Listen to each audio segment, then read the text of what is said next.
You don't have a $100 million budget. You got a $700,000 budget. You don't have 20,000 people at your church. You don't have 350 staff. You have 7, and half of them don't even like you.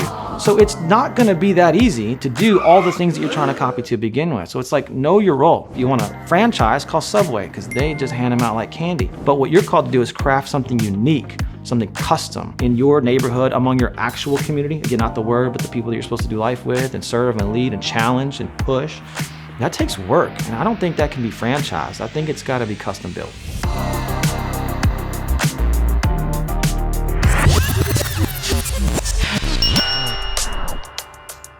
Here's 5 things I see churches doing to grow that I think are dead wrong and a waste of time.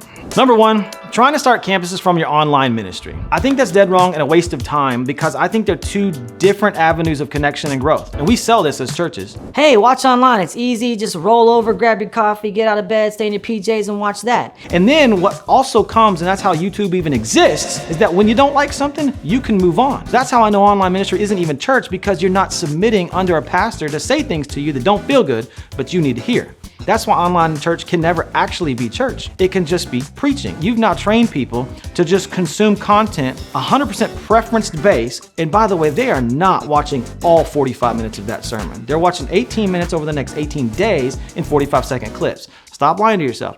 So they're doing that, but if you take that mentality and then say, hey, by the way, will you show up at 5 to unload a trailer? And then will you sit through an hour-and-a-half long service twice, and then do all that at high school, and then meet strangers? And of course, sit under a pastor who's probably going to say something you didn't like because you scrolled over that one. Oh, by the way, can we do that for 52 weeks for the next 20 years? You didn't build that online. That is not the culture. That is not the mantra. That is not the endeavor. That's not the sales pitch. You did nothing online that's going to lead to success at a campus. I think you can do both things. I think there are, again, a handful of churches who could do both things at the same time, but they are not the same thing. And so I think it's an epic fail to be like, hey, there's a lot of people watching online. We should start a campus there. Cool, neat. People know your name there, but that is not the same as want to build a church there. Also, can we just say what everyone knows, but no one's admitting? They're not watching church. They're watching your preacher. They don't watch your guest experience. They don't sit through whatever your version of growth track, connection, engagement, pipeline-y stuff that you do. Nobody cares. So you can't just say, hey, can you take your 20-second sound bites and build a church out of it? They're separate endeavors. So if you're doing that and you're expecting any sort of fruit from it, you're wasting your time. Number 2, I think it's a waste of time to hire so that you can grow.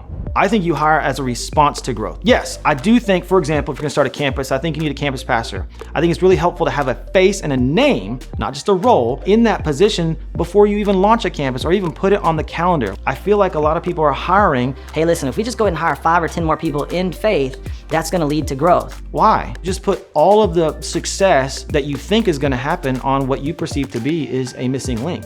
I feel like if you're leading well, casting good vision, mobilizing people, leading the way, challenging people, being an unreasonable leader, making unreasonable requests, AKA leading like Jesus, if you're doing all of that, that serves as a magnet to pull people together. Then I do think eventually it would be great to, hey, can we hire a guy to just kind of spearhead this movement over here? I think that's helpful, yes. But I don't think it's as simple as, hey, in faith, I'm gonna put 5 more people on the books because I got a feeling we're gonna grow. I think that's so weird. An example I think that's kind of silly like that is, well, if we had this person or if we had a youth pastor, that's always a fun one that we just always have to have, or an administrative assistant. Can't baptize anybody unless we have an admin, a campus admin. Because they run all the baptisms, they do the email list, they check all the stuff, yada, yada, yada. It's like, man, that person's really important. I hope they're the highest paid person on the team. Well, if we apply that same kind of logic, hey, if we can get famous musicians to come to our church will grow. No. Your church will grow for 20 minutes and then they will all go back home to where they live, because they came for the thing that's not the product. I feel like certain hires, certain roles, certain positions, certain leaders gets you to a certain spot, and then they need to phase out. You really needed a couple of youth guys to babysit 25 students in a back room when you're a small church of 150 people and some lady named Judy's asking, what do you got for my kids? That's great. You got 20,000 people that are coming to your church. I don't know that that's the same vision anymore. And I feel like, again, if you're hiring arbitrarily so that you can grow, you're probably bringing all the baggage of memory instead of leading out of innovation. And so I want to make sure, hey, here's the response we're seeing. Here's how people are engaging. Let's resource somebody, because payment is not a reward, it's a resource. So let's resource them to like be here all the time, AKA pay them full time, so that they can lead this new thing we never saw coming. But since we're kind of in tune with how things are working here and we're flexible and we're nimble and we don't have a ton of ego and it's okay to let the memories die because we're trying to actually go forward somewhere, let's actually hire a process engineer instead of a youth pastor. Let's hire a leader, a pastor, a director, and not an admin. And I feel like in that case, we're responding to growth and opportunity. We're not just hiring old memories and hoping for the best. Number 3, dead wrong, waste of time, starting an online campus. An online presence, maybe. You want to run a couple of videos across YouTube or some other avenue? Awesome. You want to have somebody over there typing all the Karens in Facebook? Do it. There's nothing wrong with any of those things, but an online campus, that's very different. When you say that and define something, when you define anything, by the way, you've made a promise. Hey, we got an online campus. What does that mean locally? Like in the building? Well, can you back it up over there? Is somebody gonna greet them? If somebody has to leave the auditorium and then come back in, is somebody gonna help them find their seat again? So for example, I know they can sort of pause it and then pick back up, but that's on demand. That's not live online campus stuff. So, okay, that doesn't really translate. How does somebody really connect? Because as soon as they click on something, it takes them off the screen of what they were watching a minute ago. Well, that's weird. And then think of the kids, think of the connection, think of the things you can't get online, like hugs, eye contact, name recognition. Hi, Mike, good to see you today. That goes a long way. And I know that, by the way, because every time you got in trouble, your mom used your whole name. That's how powerful a name is. But if you're just watching two-dimensionally in one direction through a screen, that ain't church. And it's not a campus. So say, hey, we have an online presence. Listen. Here's a little cheat code.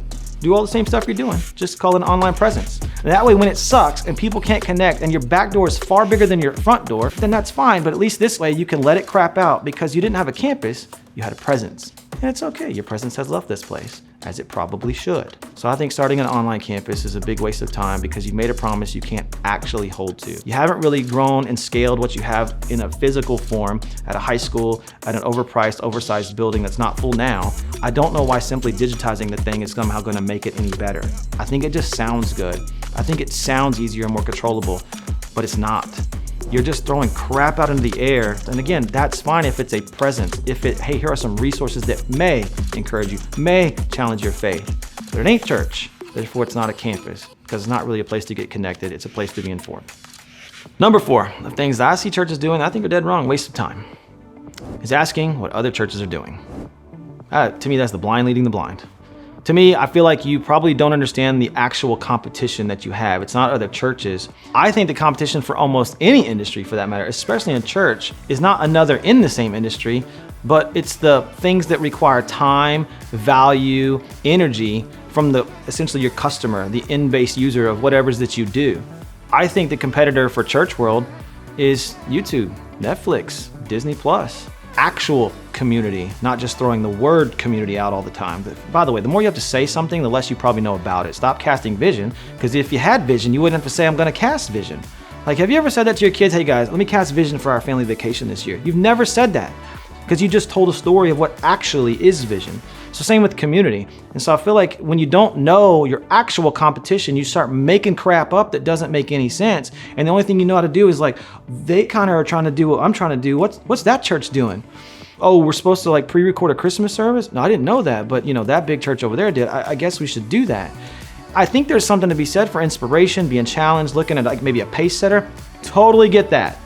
I would just ask again, why does it always have to be churches then? If you want to reach people with a life-changing message that's gonna last beyond you, that's not just church. There's a lot of people out there. There's a lot of storytellers in California making movies, doing far better at those 3 things than you are, or than any other church is doing. So just expand beyond the typical, hey, what's the guy doing next to me across town? What are they doing? That big famous preacher over there on that one thing that has the most views, like, I wanna do that. Again, I think it's the blind leading the blind. But here's the deal. I think you're called to do something custom where you are. I think you are called to build something unique there, a unique expression, a one-time thing that you can't find anywhere else. Because again, if everybody's supposed to do the same thing, first of all, it's a lot cheaper and you wouldn't want to be doing this anyway, but you got into this because you wanted to do something meaningful, which means you wanted to do something hard. But now that it's hard, I don't know if I really want to do it meaningful. I kind of like the franchise thing. At the end of all of that, I feel like you need to know this. Custom costs more. It's always gonna cost more. You don't ever go tell your friends, hey, look at the new IKEA furniture I got. You say, look at these custom cabinets at this really expensive house. That's what you do, because custom costs more. All right, number 5 that I think is dead wrong and a waste of time is leveraging the word pipeline. You haven't even defined what you want to go through the pipeline. You haven't even set a standard for it, but we have leadership pipelines. You can't define a leader, or you haven't.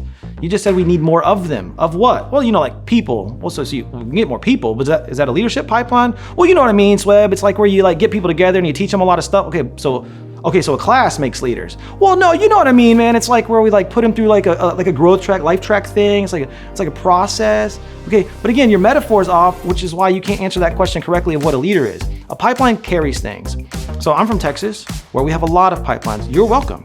And so all the oil is carried through pipelines, but a pipeline has never once created oil. Pipeline does not drill into the ground. A drill drills into the ground, right?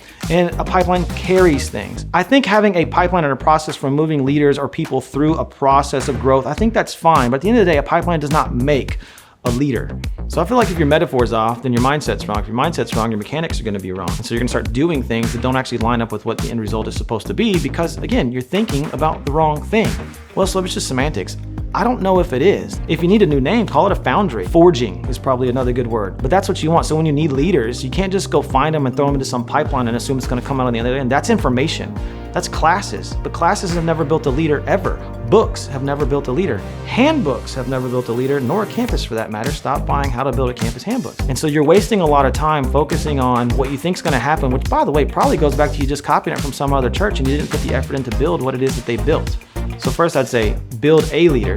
Discover and define what you just did and how you did it. Do it again, because one of the hardest things that you can ever do is do it again. Be successful again, win a Super Bowl again. That's the hard part. Now you've at least technically scaled something and produced something again. And once you've done that, write it down, and that becomes the thing you want to replicate. It's not a pipeline, but at least now you have something that's going to be something else. So you don't have to do it my way or think how I think. I'm just giving you another way to think about it.